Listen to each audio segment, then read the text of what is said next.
사실 그동안은 용산이 이제 송파보다는 좀 평균 아파트 가격이 상대적으로 높았거든요. 그래서 이제 강남 2구, 그 다음에 용산이다.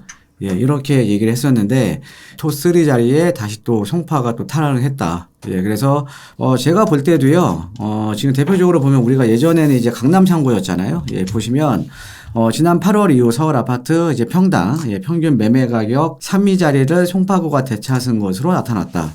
예, 가장 높은 곳은 이제 강남, 당연히 서초 이제 송파 순이었는데, 전통적으로 우리가 강남 상구가 상위권을 휩쓸었지만, 예, 최근에 보면 이제 용산구가 이제 평당 매매 가격이 많이 올라오면서 용산구가 지금 3위를 좀 차지하고 있었거든요. 예, 그래서 용산구하고 송파구하고 엎치락, 뒤치락 하는 이제 모습이 있었는데, 최근에 보면 이제 근데 송파권 같은 경우가 좀 이제 평균 매매 가격이 올라와서 지금 보시면 평당 평균 매매 가격 1위는 이제 강남구예요. 예, 9,213만 원. 그 다음에 이제 서초구 같은 경우는 8,600만 원. 예, 그 다음에 송파가 6,964만 원으로 각각 2위와 3위를 기록했는데, 용산구 같은 경우가 6,834만 원이니까 지금 뭐 송파구하고 거의 뭐 차이가 없죠? 용산이 그만큼 많이 지금 올라왔다라는 거죠. 예, 그런데 강남 상구는 오랜 기간 동안 3,000제곱미터당 매매 가격 상위권을 지켜왔는데, 용산 쪽이 아무래도 이제 용산 민족공원, 그 다음에 용산 국제업무지구, 또 여러 가지 호재들도 있고요.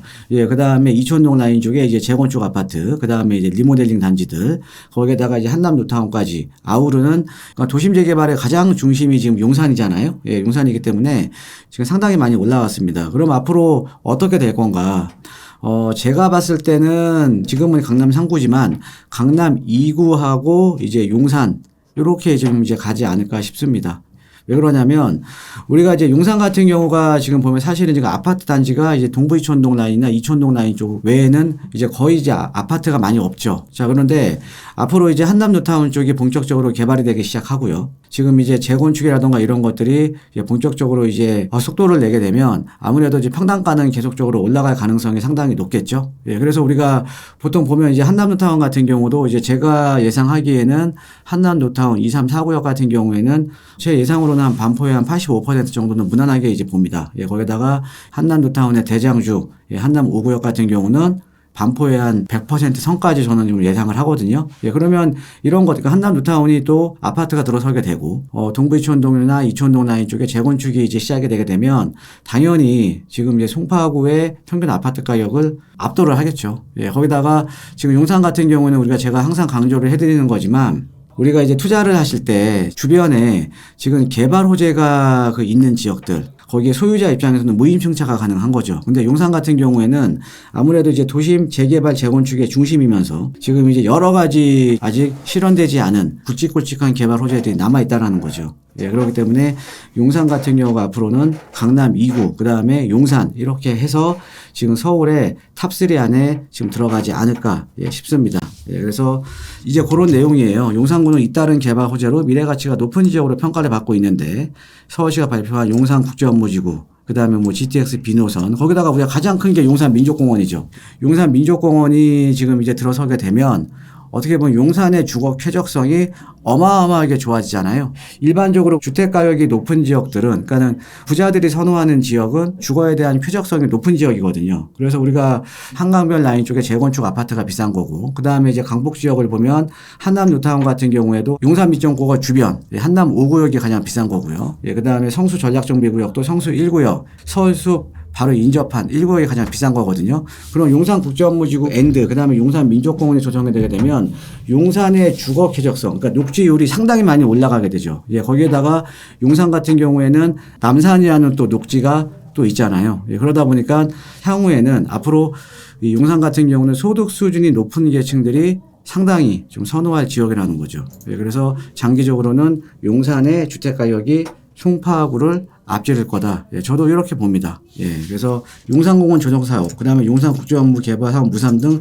저평가되었던 용산의 개발 호재가 가시화하면서 지금 재평가받고 있다. 그래서 앞으로 국제업무지구를 시작으로 개발 호재가 여러 남아있어 집값을 지속적으로 밀어 올릴 것이다.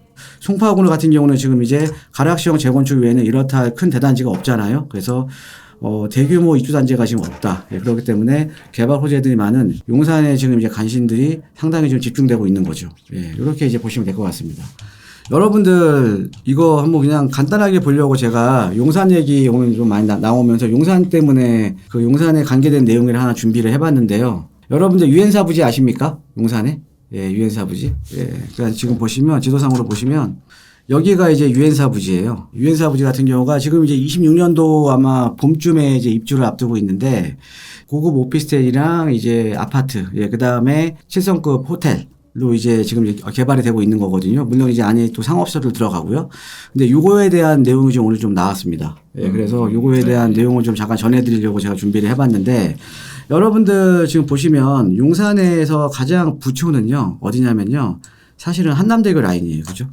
예, 한남대교 라인 쪽으로 해서 여기가 한남동 유엔빌리지, 그 다음에 한남더일, 그 다음에 나인원 한남, 그 다음에 여기 끝에 이태원동 일대, 예, 고급 단독주택가. 네. 그래서 우리가 이제 강남 접근성이 좋은 한남대교를 중심으로 해서 여기에 대한민국을 대표하는 지금 부촌이 이제 형성이 돼 있는 거죠. 예, 그 다음에 대한민국에서 공동주택 신고가 네. 찍은 것 중에 1, 2등이 안에 들어온 데가 항상 나인원 한남이나 한남더일이죠. 그렇죠. 예, 그런데 중간에 이제 이렇게 이제 한남 뉴타운이 있는 거고요.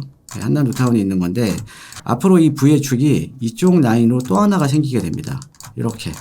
녹사평대로 쪽이거든요. 왜 그러냐면 자, 이 용산 민족공원이 지금 옆에 있죠. 지금 여기 파크사이드 서울 같은 경우는 용산 민족공원하고 바로 인접해 있잖아요. 네. 그래서 지금 하이엔드로 지금 포지셔닝을 하는 거거든요. 용산 민족공원 바로 인접해 있어요. 그러니까 우리가 성수동을 생각하시면 됩니다. 지금 성수동 같은 경우에 아크로스홀 포레스트나 아니면 갤러리아 포레, 이제 트리마제 같은 경우가 다 공통점이 뭐냐면 예, 서울숲에 네.